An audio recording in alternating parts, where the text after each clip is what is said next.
Hi, this is Tyler, TC Brothers. I'm here to talk to you today about universal bungs and tabs. One of the often most underestimated items when it comes to building a chopper or a bobber are like the tabs, the bungs, and the various connections that you're going to have to make to mount your fenders, your oil tanks, your, basically everything on your bike. Some of these items can be some of the most time-consuming things to make on your project, especially if you don't have, a shop full of machining equipment or, ways to cut out these things quickly. And the fit and finish that you can have on your project when you're done, if you've got professionally made bungs and tabs, really separates a lot of the good builds from the great builds.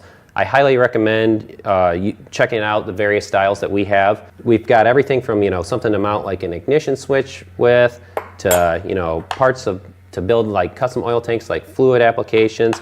Everything's made in America, heavy duty thick steel. The mounting tabs are 1/4 inch thick. Everything's 1018 steel for easy welding. We've got fender brackets, tank bungs, just a huge assortment of stuff on our website. I highly recommend you check out this stuff. This is, very high quality, saves huge amounts of time on your project, and it's all available on our website.